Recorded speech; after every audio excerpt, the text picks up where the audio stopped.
Welcome back to the SportsMax Zone. Cricket starts today's proceedings. Round 2 of the Cricket West Indies 4-day championship bowls off on Wednesday across 4 venues. Defending champions Guyana Harpy Eagles will be gunning for win number 2 and 7 in a row, stretching from last year when they faced combined campuses and colleges at Providence. In the other early encounter at the Sir Vivian Richards Stadium in Antigua, the Leeward Islands Hurricanes opposed Jamaica Scorpions, 2 teams that come off wins in their opening matches. And in the 2-day-night Pink Bowl affairs, Kensington Oval will be the venue for Barbados Pride against West Indies Academy, while the Windward Islands Volcanoes and Trinidad and Tobago Red Force will do battle at Arnos Vale in St. Vincent and the Grenadines. Here is a look at the points table following the first round.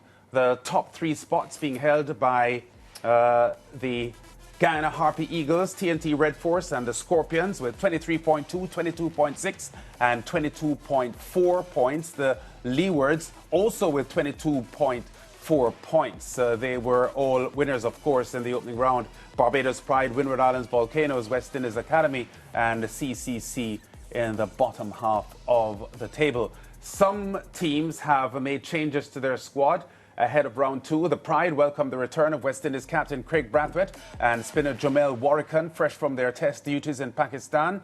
Shakil Cumberbatch and Jamar Eiffel have also been added to the squad, with round 1 captain Raymond Reefer plus Chimar Holder and Matthew Jones all missing out. Reefer, we understand, unavailable. The Harpy Eagles will be boasted by the return of fast bowler Shamar Joseph alongside captain Tevin Imlach and Kevin Sinclair. Missing out are Junior Sinclair, Isai Thorne and Anthony Adams. Joshua De Silva, Jaden Seals, Anderson Phillip and Amir Jangu return for T&T Red Force, replacing Antonio Gomez, Aidan Racha, Andrew Rambaran and Justin Manning. Now, the Trinidad and Tobago Red Force were dominant in their opening round fixture, brushing aside CCC ban innings and 75 runs. Their captain, Brian Charles, was the man in charge for that fixture. Joshua De Silva now returns to lead the T&T Red Force in the second round clash with the Volcanoes. And Joshua now joins us live on the SportsMax Zone. Joshua, welcome to the SportsMax Zone. Always great talking to you, sir. How are things on the eve of this fixture, especially coming off the big win last weekend? Yeah, first of all, thank you for having me. And yeah, it's always a pleasure. It was good. We were in Pakistan watching the whole game, watching the boys do well. It was good to see the batsmen put runs on the board, and then the spinners do the bulk of the wicket taking, which was really good. So for that, it was to get off with a victory was really nice. But we know it's early in the tournament and we have to work hard.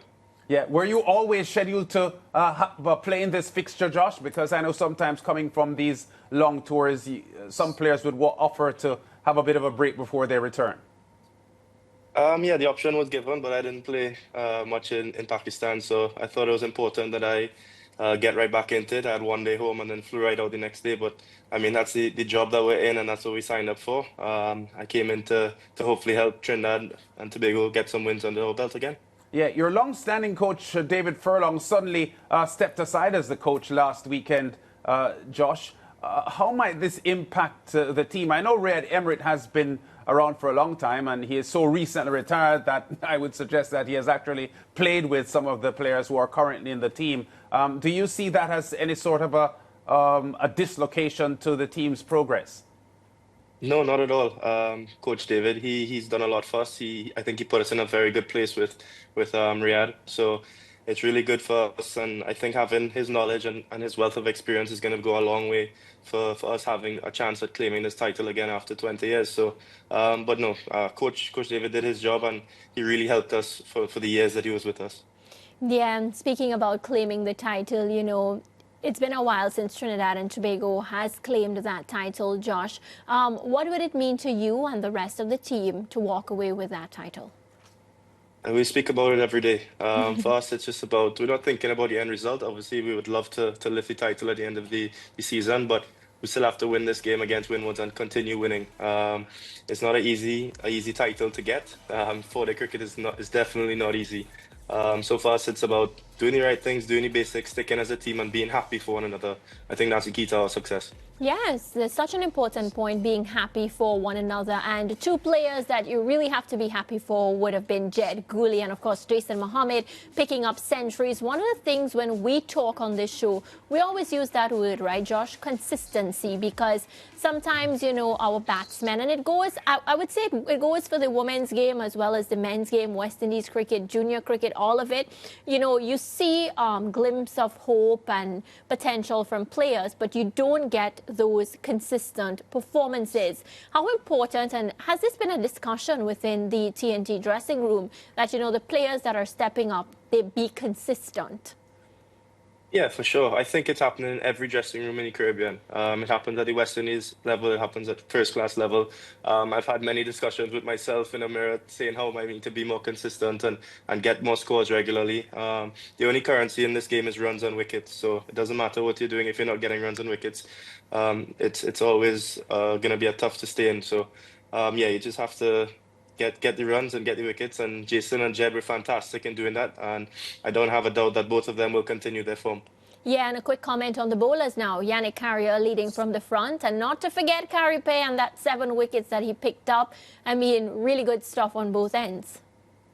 Yeah, we knew it was going to be tough, being a day-night game. And we didn't have the pace attackers, Jaden and Andy were away. So we had an experienced pace attack, which wasn't a bad thing. It shows the depth that we have in Trinidad and Tobago. So Joshua James stepped up well. He got a couple of wickets. It was nice to see Justin Mana get a run out in his second game.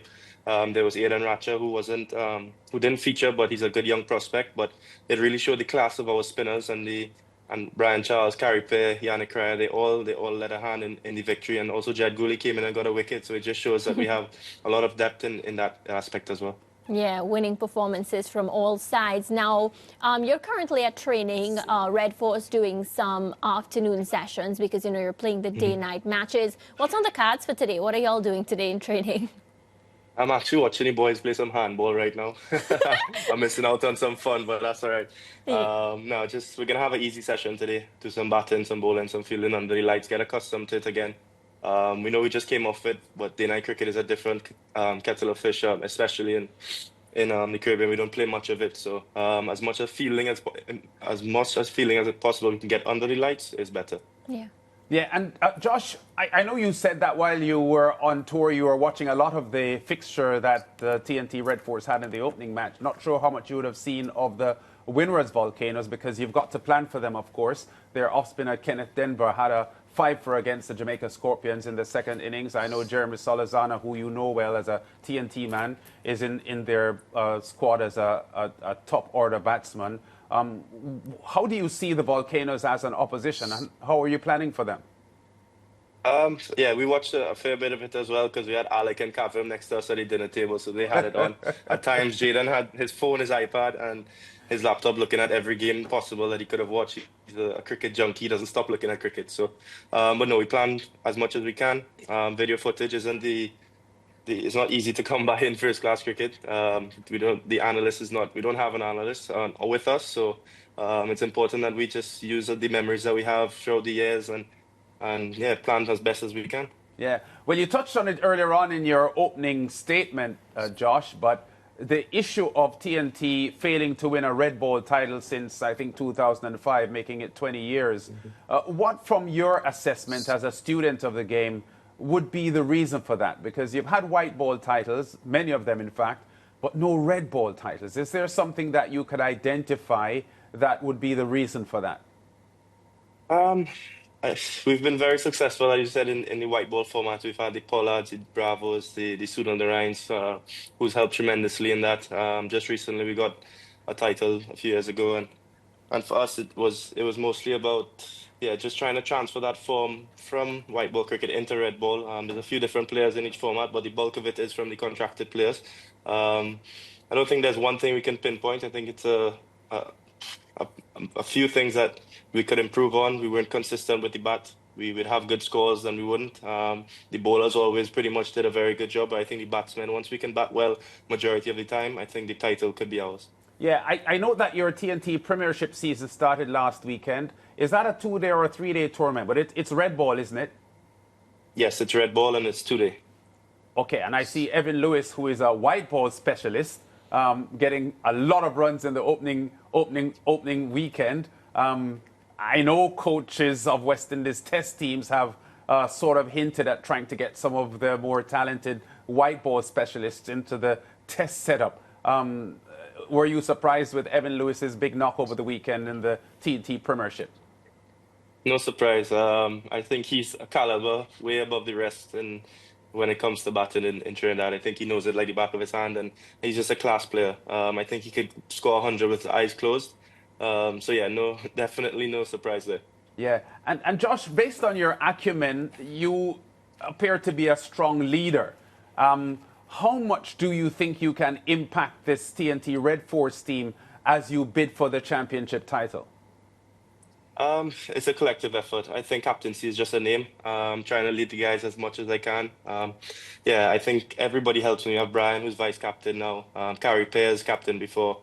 Jason Mohammed, who was captain before, and a wealth of experience comes from him. Jaden has experience. Andy, everybody in this team brings something to the table that's going to help me to lead this team and kind of just guide in a way. Sometimes I'm just changing bowlers and it's Carrie coming in from here giving me a suggestion, Brian's coming in giving me suggestions. So it's definitely a collective effort that makes this Trinidad and Tobago team spin. Yeah, and finally, this is a pink ball day-night fixture. Does this impact in any way on your plans for the match? And is it a different sort of mindset from a red ball day game? Yeah, obviously the pink ball is a lot different, so it swings a lot more. It does a bit more in the night.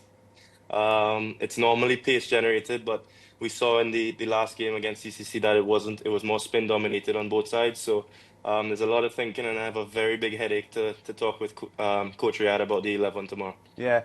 All right, Josh. All the best for the match. You can go and join the boys now with a handball game before you get into your full training this evening. And best of luck to the Red Force as they take on the Volcanoes over the next 4 days. Thank you very much. I have a fine to pay because I missed the prayer and the huddle, so I'll send the invoice. Yeah, I think they'll understand. I think the fine will be revoked, but we'll chat tomorrow to make that clear. All right, Josh. Awesome. Thank you very much. Josh De Silva there captains the T&T Red Force team in their pink ball fixture against the Volcanoes on Wednesday evening. Yeah. And looking for back-to-back wins, having started so well. Yeah, of course, rooting for them. I mean, they already had centuries. Carrie Pear picking up that 7. Yes. So for me, it's exciting to watch. I want to see how the new players, well, they're not new, but you know what I mean. Rejoining. Yeah, rejoining the setup. Josh as well leading. So a lot to look forward to. Let's see how we go. Yeah, break time. We'll be back with more on the SportsMax Zone after this.